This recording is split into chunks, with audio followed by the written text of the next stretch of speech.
I want to say thank you so much again for coming here on short notice. Thank you for having me Yeah, of course. on short notice.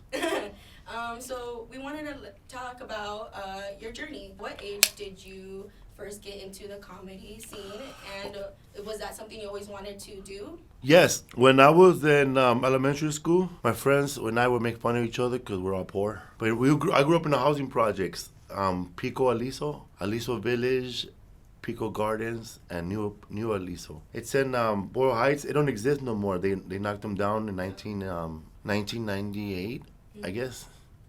But it was a housing projects. All I knew was the projects. But we would always talk about each other's mom.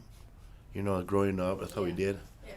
And my friend, it was during when everybody had the VHS. He came over. My mom went to Mexico, and we were alone. He brought a 6 hours of stand-up comedy, and they had like Paul Rodriguez, Sam Kinison, Eddie Murphy, Howie Mandel, and we just saw it over and over and over and over. And that's when I wanted to be a comedian. And at what age were you at that time? I was like 13, 15 years old. And what was the first time you were in the comedy scene? When was the first time you did stand up? Oh man, when I came out of rehab, when I was 20, I was like totally crackhead, like a crackhead. So Father Greg Boyle from Humboldt Industry took me to rehab, and when I was in rehab, it was like non-denominational. So they had like Baptists and Christians and Jewish people and Arabs, no Muslims. But every Sunday, everybody went to their separate church.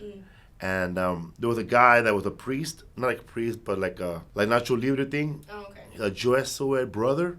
He's a brother, he's not a priest. And he would come talk to us, all the men, and teach us life skills and how to think positive. And he told us to write down 5 things that you want to do in your life. And everybody, nobody had ever been, I guess no one had ever been asked this, none of the men. So people would write like Spider-Man, or they want to be this, want to be that. Then the guy said, no, not that type of stuff, like your goals. And nobody really had goals. What did you want to do? So I just wrote, first thing was comedian, be happy. I like Italian food, so I wanted to go to Italy, so I like Olive Garden. And then at 5, I forgot. So when I came out of rehab, I still wanted to be a comedian, but there was no like social media. Back then, nothing like that I know of. So I just went to the public library in downtown LA on 5th and Grand. There's a real old lady, librarian. I told her I want to be a comedian, like she was a guidance counselor.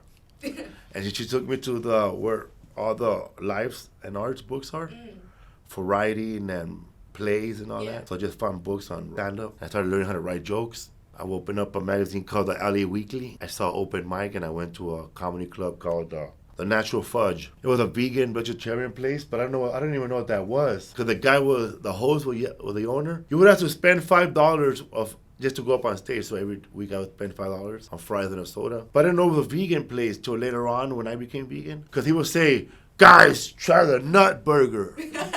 Try the nut burger. And I thought, and then like I would sit there not laughing, but I'm thinking, this guy does the horrible joke every week. Nobody laughs, and nobody orders that crap. I thought he was being like a nasty, like try the nut burger, like nasty, but it was a burger. Then later on I found out. And then my friends would come to the show because they would give me a ride, and we don't know anything about eating out, right? Like fast food, Jack in the Box, dollar Chinese food, Mexican restaurants. So we don't know. We never been served, I guess. We never been served by a waitress, I guess. So waitress was serving us our food, pitchers of beer all night, not a dime. And like she didn't get nothing from us. Finally, she came up to us and she talked to us. She said, you guys are supposed to tip. And like my friend said, get a second job? Is that those type of tips? She goes, no. When somebody's serving you, you're supposed to like 15% off. And then we didn't know. So then my friends, they gave her, we tipped her more than she ever had. But we didn't know. That's how new we were. How new I was to going out and being in a place that's controlled. Was tipping. I didn't even know about tipping. Because we would go there a week and not give her nothing. So I went up on stage, and I made everybody laugh. You said you were 20 years old? Yeah, I was like 22, 23, Oh, wow. 22. And in a lot of your sets, like you tell a lot of personal stories, and even some that deal with like trauma. How do you feel about presenting that to an audience through comedy? It took me a long time because a lot of that stuff is real. Like my mom getting beat up by my dad. I didn't think that was ever funny. I would when I would say it, I would want to cry when I say it because it still hurts, But I fought through it, and then I feel better about it. Now I could say it without even getting sad. It was therapeutic for me to say that. And I didn't think how the crowd was going to react. I thought they were going to be like, oh, this guy's talking about domestic violence, or, you know. But the way it came out, it was funny, because it wasn't domestic violence. It was more of a little kid not being paid attention to what domestic violence is going on. Like, you never think about the kids. And that's the message that my people got out of my joke, without even me making a message. Because at first it was his mom getting beat up, but later on, when people laugh, they laugh more at the little kid part, which is the funny part. And what does that reaction make you feel like when you hear the audience laugh at these personal traumatic experiences that you Good. I feel like I did my job. I took pain and I made it funny without hurting anybody. And I got to do the joke in front of my mom in New York. Mentiroso, así no pasó. Liar, right? Because you know your mom, they only remember the good stuff. Like if you tell your mom, I remember that one time you beat me with a tire iron, you know, or you beat me with a cord from the iron, and my mom will block it off. You only remember the bad stuff, because that's all that resonates in your life. Bad. What advice would you give to maybe young comedians, other people with those similar backgrounds? Don't do it now. I would say for a young comedian starting off right now, if you have the money, go do a comedy class, a stand-up comedy class with somebody. Because a comedy class in 7 weeks, he'll teach you how to write jokes, how to hold a microphone. You could find out what type of comedian you are, because there's like so many, you know. There's deadpan, and that's how I started. I was a deadpan comedian because I was very shy. So I would hold a microphone like this and just look down, and I would say jokes like, last night I went shopping, lifting. True. Just kidding, I wasn't shopping. You know, I would do my jokes like that, but that's when I started doing at coffee shops, you know, kind of like the alt scene, alternative comedy. But it was all quiet in those places like this. Those coffee shops. And people would laugh, but not really laugh. It wasn't until I went to bars, like biker bars, dives. I went to this restaurant in Montebello. It was nothing but bikers, cholos, and real estate workers. Real estate people and off-duty officers. And I would get yelled at the whole time. Like I couldn't do that deadpan joke. I wouldn't lift shopping. You talk too slow, homie. You know, you talk too slow, right? Or I was talking so slow that, and I was getting nervous because they're not laughing, that my stuttering problem will come back. Because I had a speech impairment. They call that now when you were little. It's funny, man, all those little things that this generation has help for, that it was not around when I was little. You know, like I wish there was my mom and dad knew about speech impairment. I wish my mom knew about autism instead of "está loco," you know.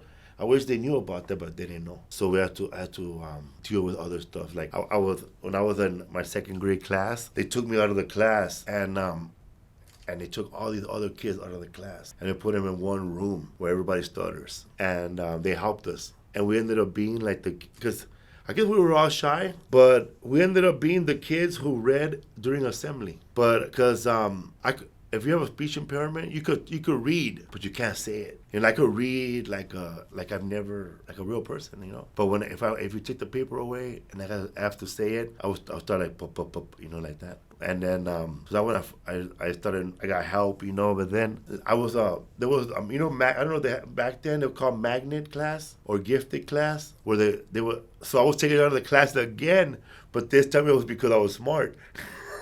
But by this time, I thought there was something wrong with me, because they took me out of that class and they put me in another class with real smart kids, you know. And then later on, I was labeled a gifted kid. So every year, my elementary school was not a gifted school. It was not a school for speech impairment. But what they do was they would just take kids out once a week. So once a week, I had this class for smarter kids, and I had this class for kids who stuttered. Back to your question about about kids doing stand-up, I would say do it, man. Do it. If you need help, email me.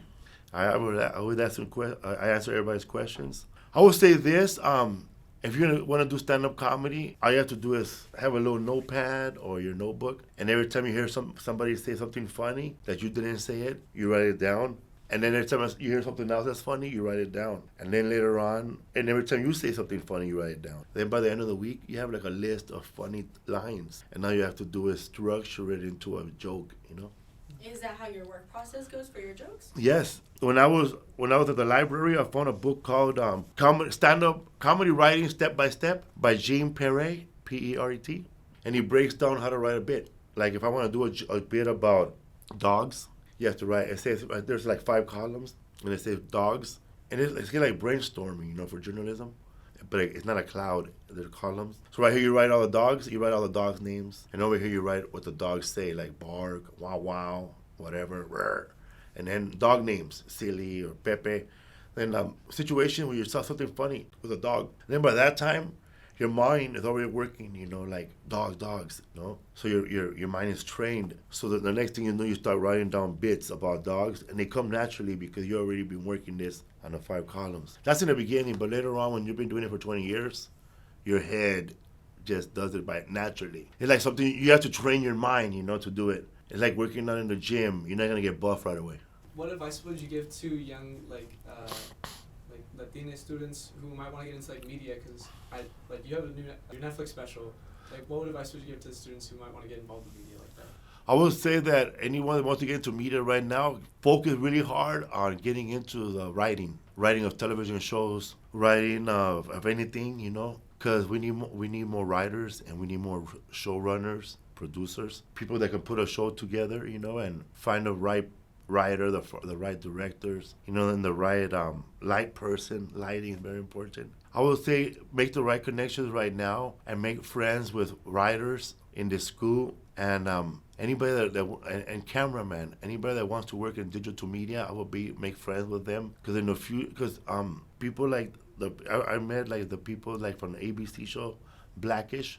The people that they work with are the people that they met in high school or college. You know, they remember that guy knows how to do a camera, so they keep working with those people. Even if you don't like somebody, but he's a good writer, you know, he's a good writer.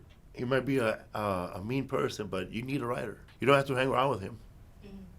And you said you've been in this industry for many years now.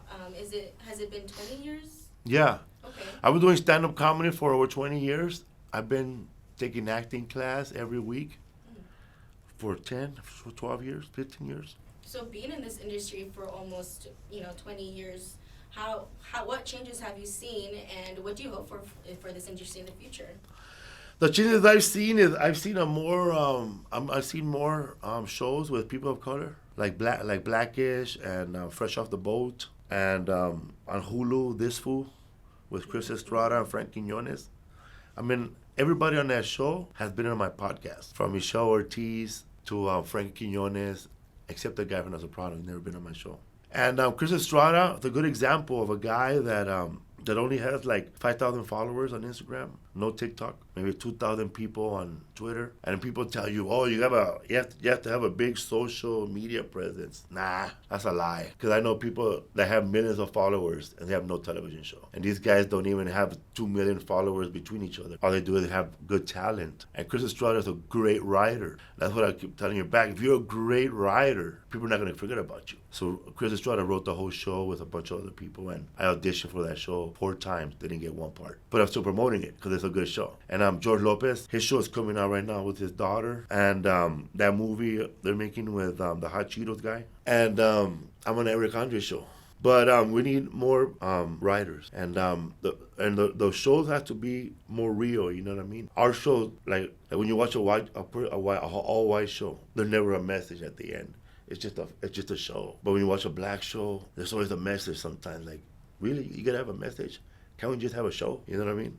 If we could just do a show, they have a lot, right? Like, for example, my friend Gene Pompa, he's Chicano, right? But he doesn't look like us. Like, he would walk in here right now, he would look like a Jewish, Irish guy. But he's Mexican. And he told me this funny joke that happened to him. He went to go read for a Mexican part, and then the white casting director looked at him and said, because she didn't believe that he was Mexican, she didn't know how to tell him to be more Mexican, or maybe spice it up. She said, Mr. Gene Pompa, can you add a little bit more chorizo to those lines? But that was like the business has changed now because now they actually do put in real Latinos. You know, it's not a guy from Venezuela wearing a yellow Pendleton. What do you hope for your career in the future? You know, future for my career, I want to continue to do stand up. I want to still be in movies, but I want to be the shot caller, man. I want to be the producer, the executive producer. I want to be the guy that tells somebody, I want you to pick up that comic book from Mexico, Calimán, and I want you to buy the rights to my comic book, and I want you to hire a screenplay writer to write the movie for me, and then we're gonna produce it and cast it. I want to be the guy that throws the ideas, and I want people to make them done. Is that something you think you can do in Yeah, years to come? I think I am. I think I'm very close. Awesome. Is there something maybe We just you guys need think money. you can do? Oh, okay. We just need money. What you saying? I said if there's anything that you're working on now that maybe you can think about and give Yes. us a sneak peek into. Right now, I'm working with a guy in San Antonio. Mm-hmm. We're working on a cartoon right now about a charter school in San Antonio, where we show all the students, and it's a cartoon. And I'm working on a movie. I did a movie with Eddie Murphy, but I had a little part. But Eddie Murphy didn't speak to anybody in that movie. But when he saw me, I guess he knew me. But I don't know. He said, "Man, you a funny ass motherfucker," and man was crapping my pants. So I have that. I'm in a movie right now with Omar Chaparro on Amazon Prime. It's called Seventh and Union. That's Omar Chaparro's first English movie because all of them have been in Spanish. And Eric Andre's show comes out, and I think in the summer next year. And I have a movie with Rob Schneider. I have a small part. It's called Father and Daughter Day Out. And Paul Rodriguez has a movie coming out. I play his parole officer. But all these movies, I didn't even audition. They're all because of friends I met over the years, writers, you know, and they remember me, and they just put me in a movie. The only part I did audition for was Superstore, because the part was written for somebody named Cody, and I got it. And my name is not Cody. But when they asked me, "Why is your name Cody?" "Oh man, it's short for Cornelio." Well, for both of us in LN, we're really glad to have you up here, and we're excited for your show tonight. Yeah, thank you so much for being here, honestly. Thanks for having me. It was a lot of fun.